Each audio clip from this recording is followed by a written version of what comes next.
The views, thoughts, and opinions expressed in the podcast belong solely to the hosts and not the host's past, present, or future employers.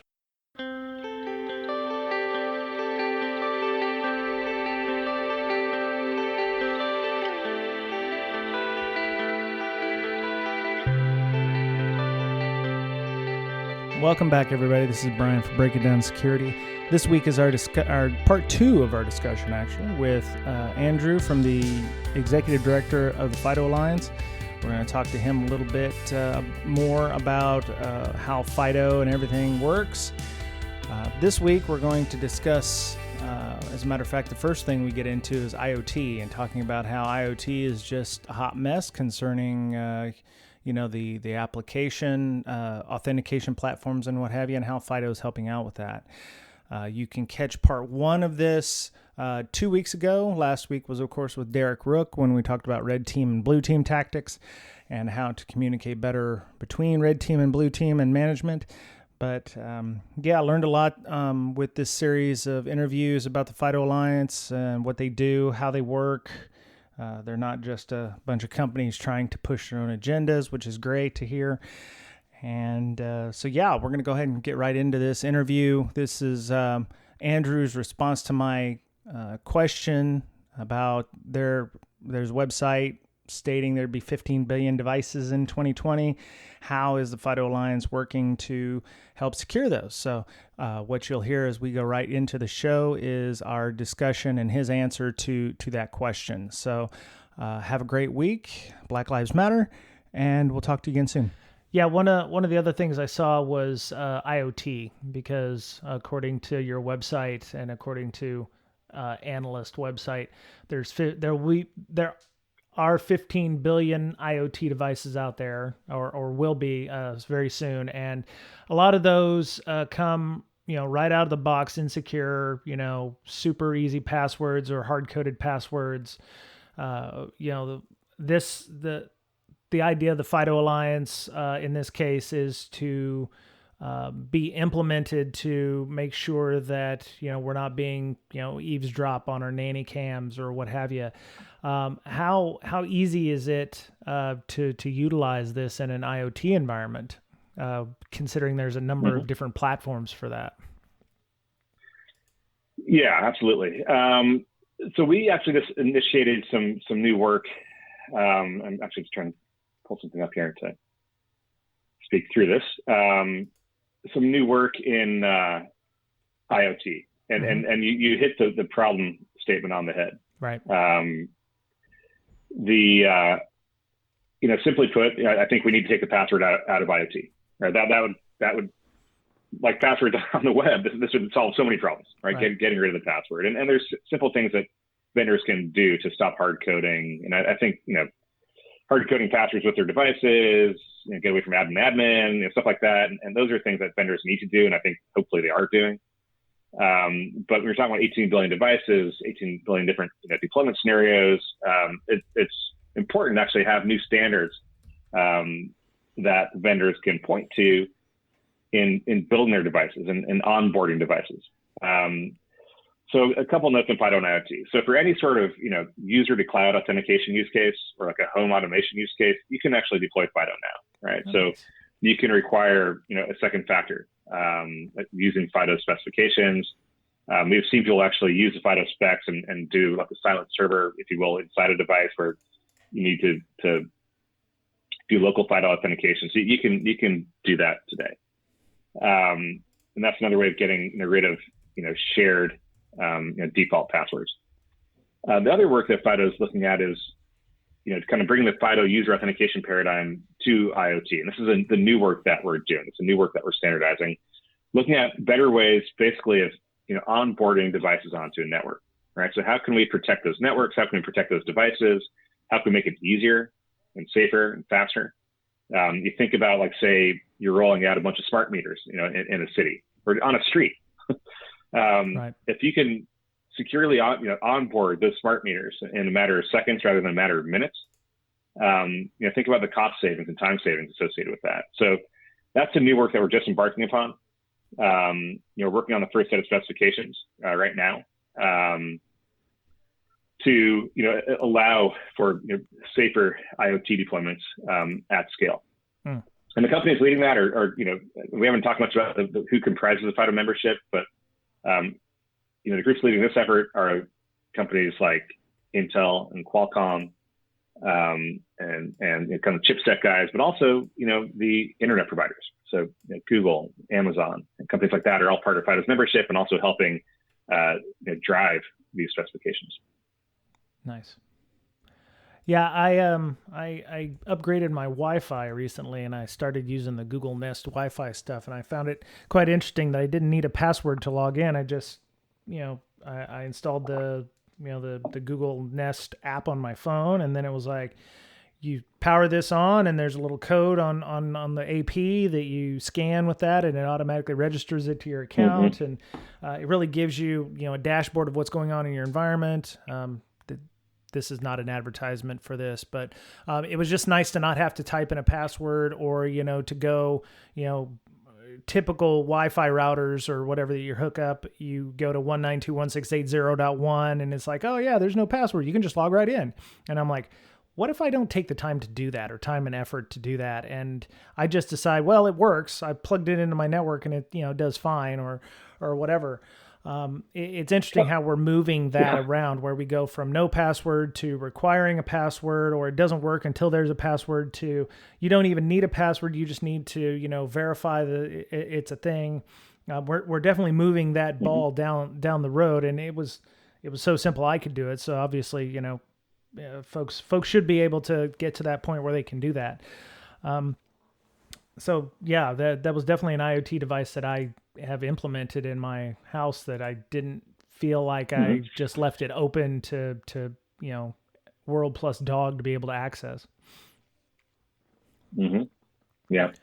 No, I had a similar experience. I was recently did a home renovation, so I was out of the house for a while. Okay. And I was living in an apartment, and I was trying to log into my internet provider, right? So I went to the admin screen, but I didn't realize I was actually logged on to my landlord who lived below me. I was logged on to their network and actually inadvertently logged into their network rather than my own. So it's even simple, like non-nefarious mistakes can happen when you're dealing with passwords. And so, I think it's very important as we're talking about the scale of these devices to protect them and protect people from themselves, really. Right. So one last thing, at least for me, before we go, there's a lot of information on the website about how to install this for developers. It looks like you've tried to add as much complexity, but also to make it as widely available as possible. So there's a FIDOalliance.org/developers talking about registration APIs. There's UAF_operation, which is an API specification defining Android intent and iOS callback scheme. So you've there's there are REST calls, there's REST APIs. You've got JSON messages. There's unless you're using some other kind of, platform, and I'm sure that they have implementations on their side, there's, it doesn't seem like that there's a huge level of effort to install yet another API if you are using this or you want to use this in your environment. So the ease of use appears to be there for a lot of organizations. It is. I mean, and there's a lot of work to be done here, and there's exciting work that we're going to be doing with developers. Going back to FIDO's goal, and so I'm glad you find those resources to be helpful. It's an area of our site we're actually looking to improve. But let's talk about developers at kind of a broader level. FIDO's goal is to get adoption. That's what we're aiming to do, is get people using this. And to get adoption for new technology, you have to do a couple of things. One, you have to build the specifications. We've done that, right? Secondly, and perhaps most important, is getting the technology in people's hands. Right, the endpoints, if you will, and we did that last year. Through the FIDO 2 rollout and the certification of Android and Windows, and also WebAuthn, taking root in every major browser. So all of a sudden, in 2019, we had 2 billion or something like that new addressable devices that can access FIDO authentication. The two other elements, I think, to drive adoption. One is building consumer aware and demand, right? So start building some pull. And we talked a little bit about the consumer logos and marks that we'll be introducing very soon. Mm-hmm. But perhaps, the most important ingredient or a critical ingredient is building this stuff and helping developers actually add FIDO into their sites and their services. Right. And so, we have information here, but on the site, what's really interesting, what's really cool about WebAuthn is that for the first time, there's now kind of a publicly available JavaScript API. It's relatively easy to use that developers can use to add better authentication into their website or their web service. And, I'm not a developer, but, I engage with a lot. And I think that developers tend to get a little squeamy around a couple of things. Around payments, for example, they don't really want to get into that too much. And security is another one, right? And so a lot of sites, that's why so many sites default to weak security, because it's there and it's easy enough to do, right? And so we want to make it just as easy for developers to add FIDO authentication to their sites as it is to do password-based or SMS OTP-based authentication.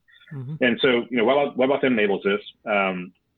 There's a lot of libraries out there in the kind of public domain, developer libraries that you can use in your favorite language, your favorite framework, whatever you choose, that can allow developers to very quickly add FIDO to their sites and their services. So I think that's an area that we'll be focused on more and more this year and next year, is helping empower these developers to kind of do better security on their sites. Right on. And that, again, going back to the systematic approach of driving adoption of FIDO, I think that's kind of the last piece in the puzzle to really start seeing this thing take off at scale. Yeah. So I found one, WebAuthn, all one word, .io. There's various links there to Go, Java, .NET, JavaScript, Python, Ruby. There's even a Chrome extension. I'm assuming if you're running on the new Nightly or the new Edge browser, that Chrome extension will probably work inside of your Chrome Edge version as well. So if you're a Windows only shop and you have to use Microsoft Edge, that should work as well as a plugin. Mm-hmm. Mr. Betcher, there's a good list. There's a guy on our team named Yuri Ackerman has a site called WebAuthn, GitHub site, but called WebAuthn Awesome. It's a list of resources. And that's another good resource. And on his site, he actually lists the libraries that are what he calls FIDO conformant. So we have a self-serve conformance tool, mm-hmm. And that includes like the Go library, there's a Ruby library, .NET library. The importance of knowing these things are conformant, it means that whatever you spit out of this, when you're done, the output of your library will interoperate with FIDO servers, FIDO authenticators, and things like that. Right. So that's another resource for people to check out. Yep, that link's in our show notes. I found several. Yeah, there's a lot going on there. Yeah, I guess it's important. It's good for developers to want to implement this, but they need to have some either test cases or some way to verify that they're actually conformant or certified against various tools. Not everybody can grab a key or a YubiKey or whatever and be able to test that way. So having the ability to have a checklist or something that is easily test against is helpful. So I'd also encourage people to most of the vendors in FIDO have developer programs, right? So you mentioned Yubico, Microsoft, Mozilla. These are all people who have active developer programs underway to help developers with their FIDO implementations. Right. Yep. They also have numerous SDKs on that awesome WebAuthn website. So, and tutorials, introduction to the WebAuthn API. So, this would, you could almost make this a selling point. It's like, we're, now new and improved. You don't even need a password to log in. All you need is, to be able to register your device. You could, tout the easy to use ness of it instead of, no longer have to remember a password. I can definitely see this being used as a selling point for a product in this case. And you hit on a really important point there. So, I've talked to a lot of companies that are deploying FIDO, and it's ease of use. It's actually their lead interest. Right. So security, they love the security aspect, of course, But ease of use is really important, right? So they do want to message this to their consumers that now it's easier to log in, right? No one wants to say now it's safer to log in because that implies, well, what was it before? Mm-hmm. But the ease of use is really important, right? So Intuit, for example, we did a case study with them. They brought down their rejected authentication rate by, I think, 3% or 4%, which is really meaningful, right? Nice. And so they now have like 99% successful logins, using FIDO authentication. So the more people who can log into your site and your service means the more people are going to do business with you. There's all sorts of data out there about abandoned shopping carts due to passwords. Half of the shopping cart abandonments are due to password issues. People don't know their password. It stops the impulse buy. So not only is it better for consumers, but it's better for business to allow people to log on easier. So I think the ease of use is really a critical aspect of what we're trying to do. In fact, FIDO's tagline is simpler, stronger authentication. Mm-hmm. And so much focus, all of our discussion today was on the stronger piece, but the simpler piece is really, important. That's why I think we'll see a lot more adoption and deployments moving forward. Right. So what I'm hearing is that the password lockers and 1Passwords and the Dashlanes of the world should be scared of FIDO because it's going to upset their business case. No, not necessarily. I mean, they support FIDO as well, and I think, look, we're going to go passwordless overnight now. It's a journey to get there, and most of those password the password managers support FIDO as well, right? So you can use like a second factor to log into those, or you certainly should do. Mm-hmm. These companies are providing a valuable service, and they'll continue to do so for some time. And then so we're not apt to scare those companies. I think there's a path to going passwordless. That'll take a couple of years. But our hope is that in the next 5 years or so, that the vast majority of consumer services will have a passwordless option, a passwordless login option, and we do believe that most of those will be using FIDO. But there's legacy passwords. There's the passwords might still persist beyond that for some time, but the passwordless experience will be introduced in the next 5 years. The big step, beyond that, that will be invisible to the user is actually getting the passwords off the server in favor of public keys. Right. And that's a big step. We see companies like NTT Docomo, the mobile operator in Japan. They actually give users the option to not have a password at all. You can delete your password. So your legacy users getting passwords out of their hands. Now, the cool thing is, with all this technology in place, you can start onboarding users without passwords. Right. So they never have a password. Right. So Aetna is doing work with that using FIDO as well. So you're onboarded through other mechanisms, you're verified through other mechanisms, but you never have a password, right? So you only have a public key. So I think that's, the moving forward future is super exciting because if you don't ever have a password, there's nothing to be stolen. Right. Yeah, that does make sense. And I was being facetious about the password lockers and stuff. You're always going to have an environment where you must have a password, whether you've got this old box that's still running Windows XP or, certain OSs or systems, mainframe systems probably may not run, two-factor, or, you may have a need for a really long password because there's no good way of implementing a second factor in any way, shape, or form, because there's always that one box that you can't touch or, play with. So I think for the vast majority of people who are using web apps, using APIs, using IoT, that the removal of a password is probably going to be better in the long run. We won't see Troy Hunt's website getting any more password breaches because ideally there won't be any more password breaches. So when we have a password breach, or let's say somebody does get into somebody's website. There won't be hashes to grab. There won't be, what would a world post password look like in that case? I mean, I'm just thinking out loud here, but a good one, a nice one. So they're public keys, right? So I mean, by definition, they're public. There's nothing. There's no material value to that. You can't reverse engineer the public key to get to the private key or anything like that. So there's really no material value to a public key. So hackers will, have to figure out another way to do their work. And that's why this truly is a cycle, right? And I don't know if you guys have covered credential stuffing, in previous podcasts. But credential theft and credential stuffing is quietly a massive problem, right? And upwards of like 90% of attempted logins to e-commerce sites are fake logins using stuffed stolen credentials. Right. Think about the cost associated with that, and they have around a 2% up to a 2% success rate.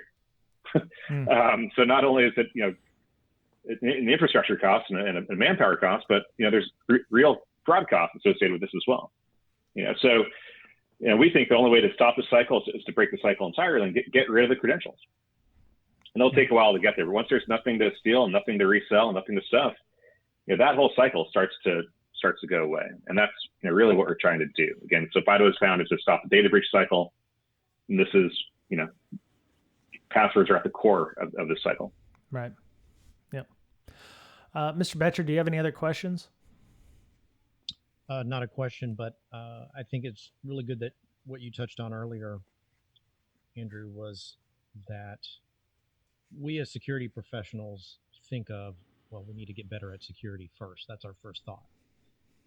But we also need to focus on the business and what's best for the business. And I think that getting not only better security, but an easier password solution for customers to draw them into the business is a win-win. So I think if we bring this up, if we have these ideas and we believe we can implement this to management, I think they could be convinced to implement better security with the benefit of actually drawing in more customers or having a better user experience. Yeah, absolutely. And in fact, I mentioned before that the new site we have, loginwithfido.com. There's two tabs to it. One's consumer, one's called service provider. And that is targeted at the discussion you're talking about, right? So again, it's very high level language, but this is something that if you need to go into management and talk about, well, why do I do this? And those are the messages we have there. Right.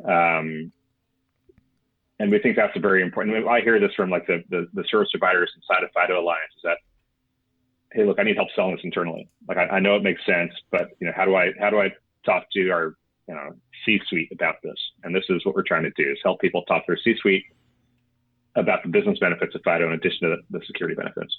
Right. And, depending on your work environment, you may find that you would want to implement this for high-risk people in your environment before someone else. So, you've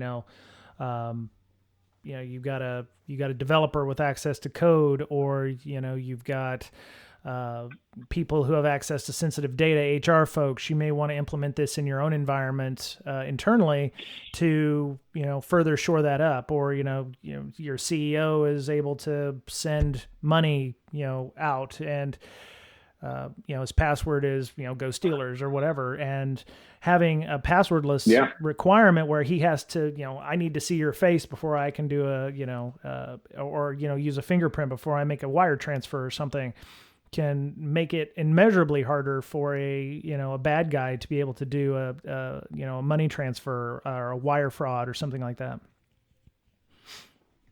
Yeah, absolutely. And in general, and we've seen a lot of companies implement internally first. So anyone who's listening to this who wants to get started, we definitely recommend, as with any technology, probably an internal pilot.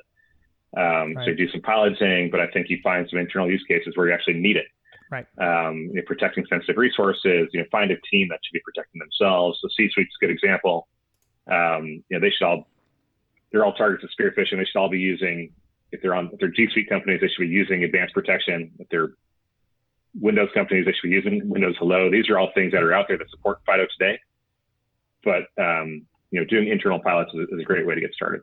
Right. Oh, okay. So one other question I've gotten, and I think we can probably end it here. So we're talking about keys, we're talking about certs, we're talking about, provisioning and registering people.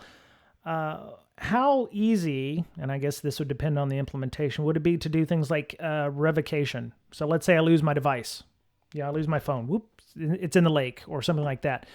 How easy is it to revoke your current key and gain access back to the system? Is it just dependent on the complexity of the system being implemented, or is there an easy way for you to recoverkey.fido.org or something to be able to get back into all of those passwordless systems that you've now established. Yep. So you hit on the biggest challenge of FIDO, frankly, in this whole model is account recovery. Sorry. Which is fine. This is great open discussion we have inside the Alliance, right? So what's the best means for account recovery? So, a couple of best practices. One, people should have two keys. So Yubico says this, and any key vendor says this. Google, for example, every Google employee uses FIDO security keys, and they're given two or more. So you should always have a backup key to help the account recovery process, help bootstrap your account recovery. Most services that support FIDO today allow you to delete the key and sort of to revoke that key from those services. And so that you do need to go to the service where you're enrolled to replace that key with a new key, or to delete that old key and deregister that key. And so that's one way of doing it. So we're looking at it, depending on the use case, there's different ways to manage account recovery. But generally, when you get a new device, you need to re-enroll that device to each service. Okay. And so this is a big focus area, though. So we're looking at some new approaches. The good news and bad news of FIDO is that we have really strong security and strong security principles that present some challenges in enrolling new devices. And so we're working on new mechanisms that will make this process easier in the future. Yeah. Good news though, say you drop your security key, your YubiKey on the ground. No one can really do anything with that other than use it for themselves, right? I mean, so I wouldn't know it's yours. I'd still need to, if it's a second factor use case, I'd still need to know your first factor. So it doesn't really have much utility from a security standpoint, other than someone gets a new piece of $20 to $50 piece of hardware. Right. And I've actually worked at companies where you can lock those keys. So let's say I drop it, I can't wipe whatever memory is in it and then reprovision it to use somewhere else. So if somebody steals it thinking, oh cool, I've got a YubiKey or whatever, there are mechanisms in place to lock those down where they can only be used in one place or not used at all elsewhere. So, yeah. And then typically in a FIDO 2 scenario, they require a PIN also, so right. You still need a PIN to log in addition to the key. There's added protections built in. Cool. Awesome. All right. Mr. Betcher, any last thoughts? Any questions, suggestions, anything? Nope. That was my last thought. Right on. Okay. So I've also put in the show notes because, obviously, big organization like this, you must have some events or what have you going on. So if you go to fidoalliance.org/events, there's webinars coming up. Looks like there is a November event that may or may not be virtual, depending on how the world goes. And looks like you have monthly webinars talking about various things. So if anybody's interested in that kind of outreach or that kind of education, that's available. And I assume that a lot of that is still vendor agnostic, so you're not trying to sell a specific vendor or anything like that. It's all vendor agnostic. So we support our vendors, and I'll do if vendors have webinars, I'll speak on their webinars. So everything we do is it's all use case driven, and education driven. So we're not pushing vendors at all in these things. Now, you mentioned Authenticate, and that's our public conference. It was initially scheduled for early June. We've pushed it back to November. Our hope is indeed that we can have this conference. It stands to be really cool. Yeah. We typically, so as a membership, we meet we used to meet 3 times a year, once in Asia, once in Europe, once in North America. And then before that, we'd have a public seminar. And we found that, these one-day events were wildly popular. We'd get hundreds of people attending these things.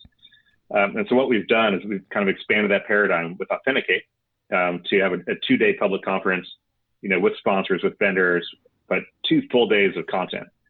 And we were super excited about this event. We had, I think 40 something talks, maybe, a keynote by Whit Diffie, really cool content scheduled. And our hope was that we can carry it on in person. If not, we'll find a way to do it virtually. But anyone who's interested in authentication, should follow that site and stay tuned and try to attend in person. And if it is virtual, be sure to attend virtually because it covers all aspects of authentication and only authentication. Nice. Okay. All right. Well, so if anybody wanted to move, into this, or they have any questions, is there a good way to contact you or your organization to ask additional questions, or is there anybody, is there a forum or a mailing list they could join that might help them if they're, have further questions past the podcast? Yeah. So you can contact me, Andrew at FIDOalliance.org. We have an info at FIDOalliance.org, which contacts everybody. But I'm happy to hear from people. There is a public FIDO dev forum for developers. I'm going to put it's a Google group. I'm going to put the link into your show notes as well. Cool. I assume you share these things. Yep. So that's there. I also put in, I encourage people to visit the website.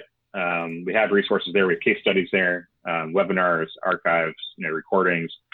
Again, our goal as an organization is to educate the market so people use better authentication. So if anything's missing, likewise, please let us know because we aim to address any questions that people may have about deploying better authentication. Awesome. Okay. All right. Well, Andrew, thank you for joining us. We're going to go ahead. You can drop off if you'd like, but we're just going to do the end of our show here. And you're always welcome to come back. I mean, we've just scratched the surface on this, and I'm sure that there are, multiple different, topics that we haven't even broached that we probably should. So, feel free to hit us up again. Once our IoT stuff progresses, let's regroup on that, and I'll bring in some of our IoT leads to talk about what FIDO's doing in IoT. So I think that would be really interesting. Oh, I'd love that. Yeah, because everybody's trying to get in the IoT space. So, doing it right is going to be important. So yeah, cool. Yeah, cool. Okay. All right, thanks, Andrew. Gentlemen, thank you both. All right. Have a good day. Bye. Bye. So, Mr. Betcher, tell us. We talked about the incident response podcast in the first last week. So what topics were discussed in the last two, and what's coming up in the upcoming episode of Incident Response Podcast? Well, the last two, we had some guests to talk about various things, right? And those were recorded quite a while ago. So these are, they were archived and we released them recently. Okay. And the one we had talking about yesterday was basically incident response 101. I mean, how you need to get set up. So it's a good place to start. Sweet. Right. If you, if you're interested in it, or if you're doing it and you want to rehash the basics of it. So, right. Yeah. That's a great evergreen topic. Everybody's going to, depending on which org you're in, if you don't have an incident response team, it's going to be something hopefully that you could look at 10 years down the line and it would still be applicable to your org. Exactly. So that's awesome. So Hacker Hurricane on Twitter, he'll have links out to that. I believe there is a link to their website. And you have an incident response tool that you use that you're developing, and maybe tell us a little bit about that. Yeah, it's called LogMD.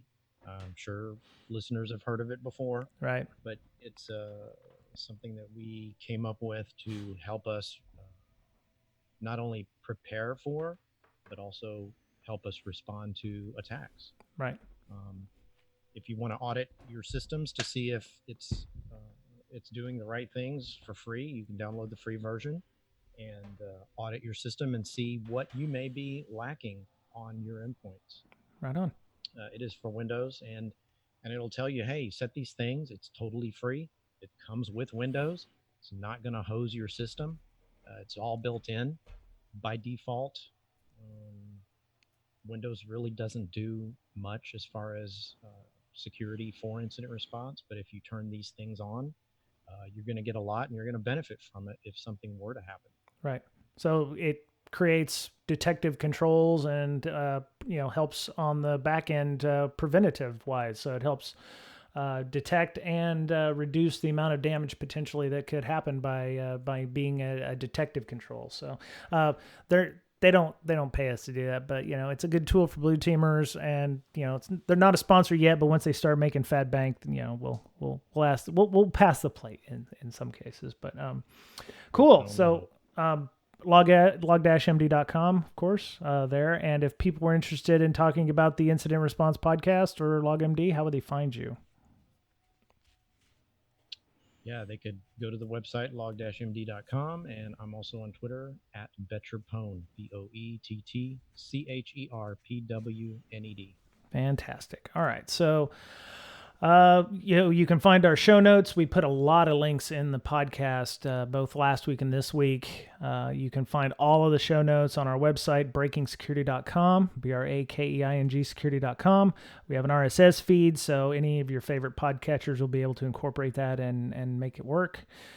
Miss Berlin, we always like having her on the show. She's spending time with her kids and such, and we believe family is very important and above the podcast here. So you can find her on Twitter at InfoSystir, INFOSYSTIR. She's also running the Mental Health Hackers, which is a nonprofit to shine a light on mental health issues in the InfoSec community. You can find that at Hackers Health on Twitter. She's also doing a tabletop defense and detection tabletops. It's a role-playing game type system. When we get back in the meat space, and actually I think it probably works fairly well online too, but if you're interested in that, you can hit her up on Twitter or check that out. So if you're a blue team, you can potentially use that in your own environment. So go check that out. So you can follow me on Twitter at Brian Brake, BRYANBRAKE, and you can send us email at bds.podcast@gmail.com, or our Twitter is at Brakesec, BRAKESEC. If you're interested in our Slack, we still have a book club going on. I think we're on chapter 10. I think we're roughly halfway through as of the 1st of June here.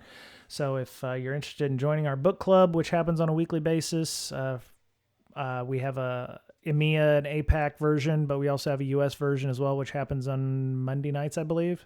You can join us, get a Slack invite, send us a DM on Twitter or bds.podcast@gmail.com.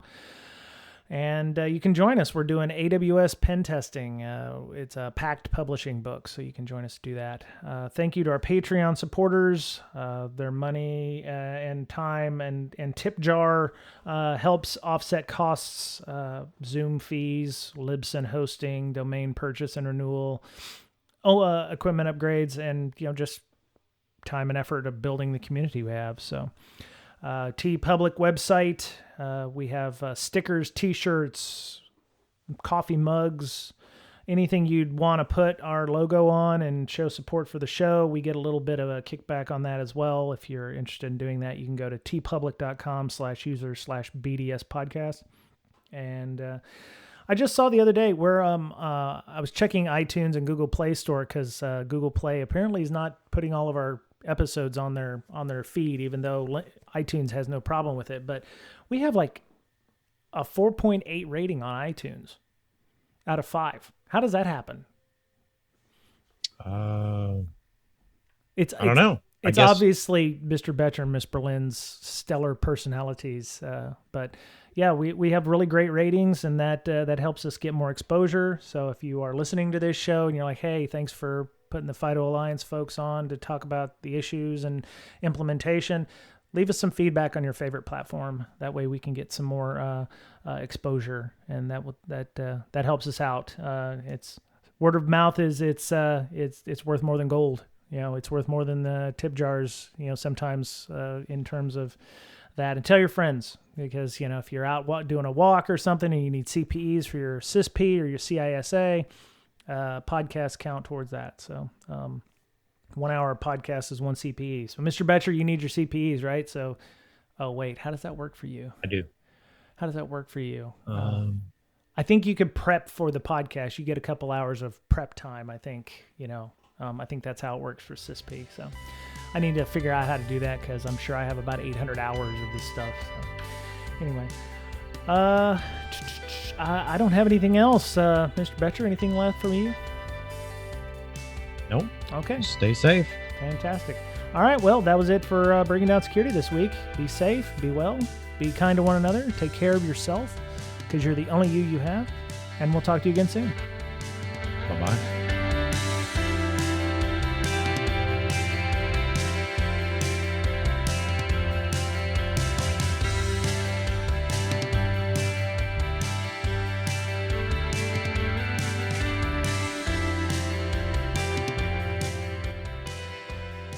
Awesome. All right.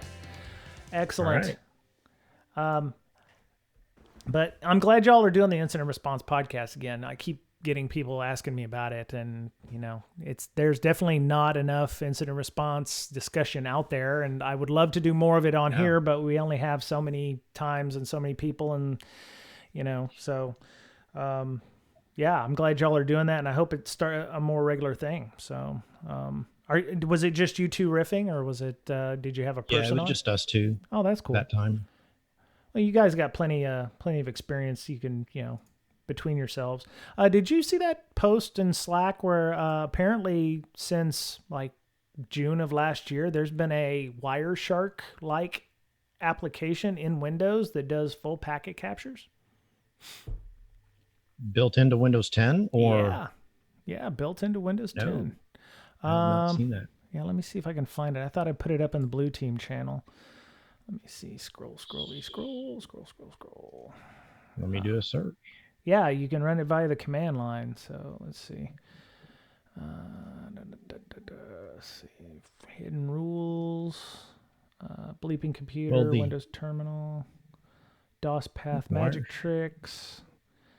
Wireshark may be in the App Store. There it is. Windows 10 quietly got a built-in network sniffer. Here's how to use. It's 16th of May. Here, I'll put it in our chat. What's it called? It was actually added in the November 2018 update, so it's actually been there for almost 2 years. Dang. Yeah. Okay. There you go. I don't know if there's anything you can do with it, but without having to install Wireshark, if it's available, it is called packet sniffer or network sniffer. It's called packetmon, pktmon.exe. Monitor internal packet propagation and packet drop reports. It's similar to NetSH trace. There you go. pktmon. Yep. .exe. Oh, there it is. Yeah. Apparently it's been in there since August. It'll log to the ETW, so your Windows event whatever. So it would be cool as if they had something other than ETL or ETW for the packet trace, but it is what it is.